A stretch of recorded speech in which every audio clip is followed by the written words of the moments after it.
What up, everyone? How many of you watched the series Avatar The Last Airbender? Honestly, this was one of my favorite series of all time. The world, the characters, the storyline, everything was just incredible in it, especially comparing to the fact that it's a cartoon.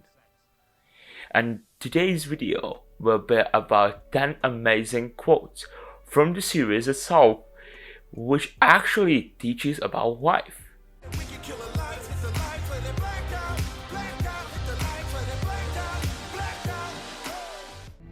If a fish lives its whole life in this river, does he know the river's destiny? No! Only that it runs on and on, out of his control. He may follow where it flows, but he cannot see the end. He cannot imagine the ocean. You don't have to believe in superior powers to understand what this says.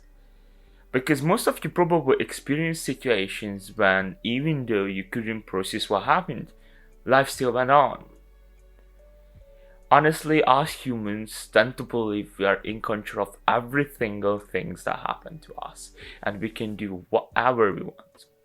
And on one hand, this is really good. We can actually do what we want, what we imagine, and we can control a lot of things. But those things are usually about ourselves and about the things that surround us, and not everything that around us. Because this is what we have to understand. There are things in life which just suck, such as losing somebody.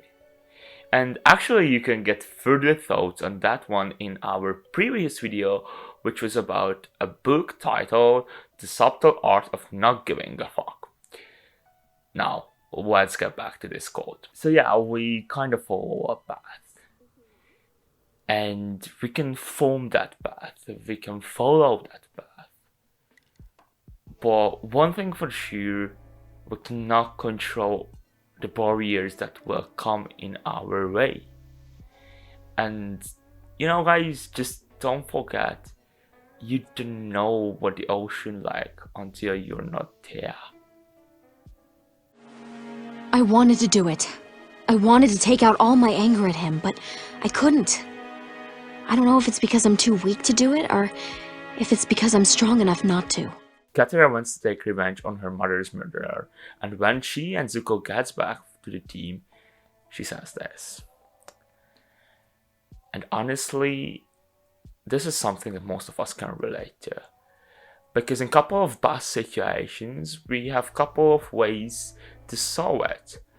However, sometimes we hesitate if something is really good for us, and if that solution is something which we really want to do or no.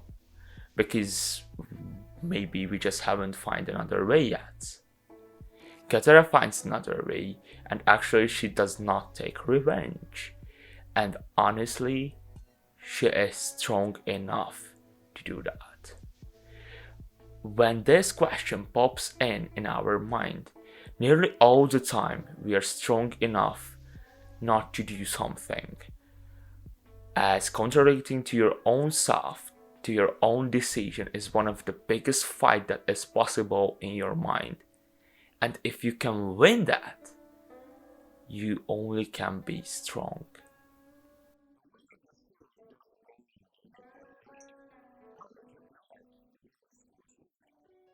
Arts, sciences, sports have always been something that connected us. No matter where you came from, no matter who you are. You can be an artist, you can be a scientist, and you can do sports.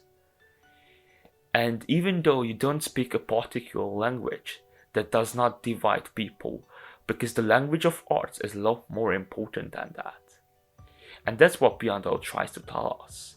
Because the greatest breakthroughs came from sports, from arts, from sciences. And we cannot block this. Everybody deserves to learn, to study, to get to know these things. Our nation is enjoying an unprecedented time of peace and wealth. Our people are happy, and we're so fortunate in so many ways. Where are you going with this? I've been thinking, we should share this prosperity with the rest of the world. In our hands is the most successful empire in history. It's time we expanded it. Fire Lord Sozin is basically the biggest villain of the series, even bigger than Ozai, because he was the one who started the genocide and this whole mass distraction. This quote is iconic from the series because this is the reason why war started, why campaign started. This is something that all the great conquerors thought of. And any kind of peacetime got ready a country for the next war. Peace cannot be here forever because humans do not want it to be forever. If you live in harmony and peace and your nation is developed, somebody will come and say, we should spread this over. And this is what always happened in history. And that's what happened in Avatar's World 2. And that's gonna be the reason why the cycle of peace and wartime has never ended. The greatest illusion of this world is the illusion of separation. Things you think are separate and different are actually one and the same. Like the Four Nations. Yes, we are all one people, but we live as if divided. The whole world of Avatar is based on the separation of the Four Nations and showing the differences between them. It's like in our world, we are separated nations too, but not to four, to like hundreds of nations. And honestly, this thought is way more built up than you think for the first time, because it's not just something that is said by the guru. This is represented by the whole series. Think about it. By the end of the series, Team Avatar has 2 non-benders, a firebender, an earthbender, a waterbender, and the last airbender.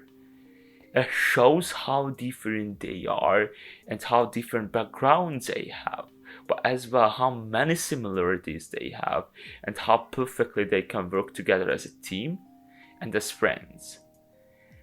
We tend to think we are separated and we are different, which is in some ways true. However, we are still part of the same color wheel, just in different shades.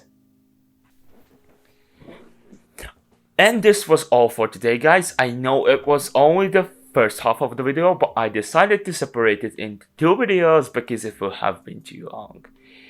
If you enjoyed this video, then hit us a like and subscribe. Also, stay tuned for the second part. It's coming in the next weeks. You can also follow us on Facebook, Instagram, TikTok.